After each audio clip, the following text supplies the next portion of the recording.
일본 도쿄 공중전화 박스 안. 친구에게 전화를 하던 중 바닥에 있던 콜라를 발견하고 주우려고 하자 용기 입구 틈으로 콜라가 조금 흐른 것을 발견하고 손가락에 묻은 콜라를 혀로 핥아내자 쓴맛이 들었고 이상하다고 생각한 그는 콜라를 원래 있던 자리에 다시 놓았다.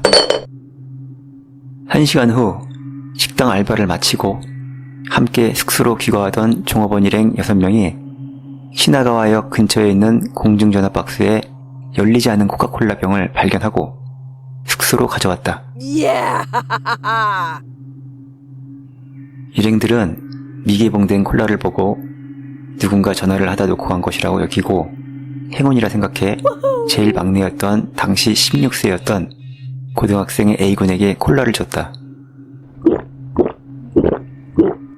콜라를 마신 A군은 콜라가 썩었다며 즉각 콜라를 뱉어내고 입을 수돗물로 헹궜다. 하지만 잠시 후 갑자기 의식불명 상태가 되어 쓰러졌고 긴급히 병원으로 옮겼지만 얼마 안 가 사망했다. 사인은 청산가리 중독. A군이 사망한 날 아침 8시 그 공중전화 박스와 600m 떨어진 고속도로에서 거품을 물고 쓰러져 있는 당시 작업부 B씨의 시신이 발견되었다. 사인은 마찬가지로 청산가리 중독. B씨의 시신 주변엔 콜라병이 있었다. 또한 B씨도 공중전화 박스 안에 있는 콜라를 주었음이 밝혀졌다. 이 외에도 그 공중전화 박스와 600m 떨어진 시나가와구 상점의 공중전화에서도 또 다른 청산가리 콜라가 놓여있던 것을 상점 주인의 아들이 발견했는데 나중에 마실 생각으로 그대로 놔두고 외출했기 때문에 다행히 콜라를 마시지 않았다. 콜라 윗부분의 색깔이 다른 것보다 변색되어 있는 것이 이상하다는 생각은 하였다고 한다. 귀가 후 경찰이 방문 조사를 하고 나서야 콜라에 청산가리가 든 사실을 알았으며 이 콜라엔 무려 치사량의 60배의 청산가리가 검출되었다. 그로부터 6주가량이 지나 오사카의 회사원 C씨가 출근 도중 담배를 사기 위해 술집을 방문했다가 술집 공중전화의 콜라병을 발견하고 단숨에 들이마셨다. 몇 발자국 걷자 손이 떨린다, 한기가 든다고 말하며 급격히 몸이 안 좋아진 C씨는 동료 덕에 병원으로 옮겨졌는데 역시 그 콜라에도 청산가리가 들어있었다.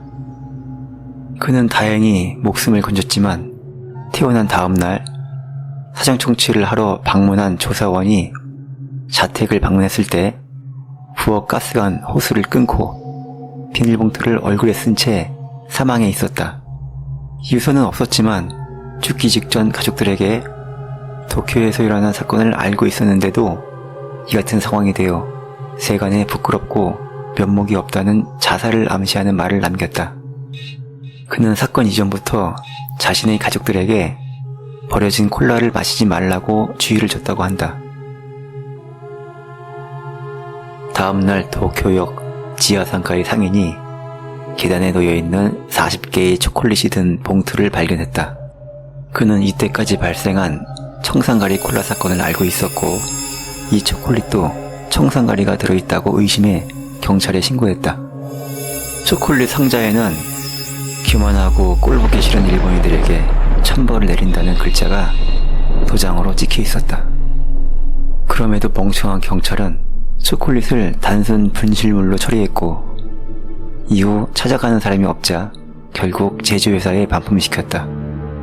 제조회사의 조사 도중 제조 번호가 의도적으로 훼손된 것이 밝혀져 성분검사를 실시한 결과 이 초콜릿 안에도 청산가리가 주입되었다는 게 밝혀졌다.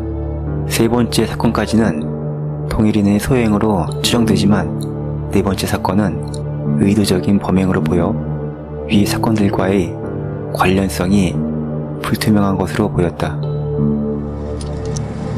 당시 일본은 250ml의 병콜라를 자판기로 판매하고 있었지만 이 사건을 계기로 급격히 수갑소, 소매점을 통해 직접 구매하는 방식으로 판매하게 되었다.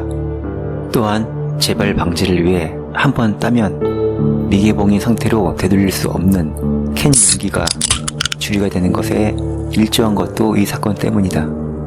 하지만 이후 1985년에 이 사건과 비슷한 방법이 사용된 파라쿼트 연쇄 독살 사건이 일어난다.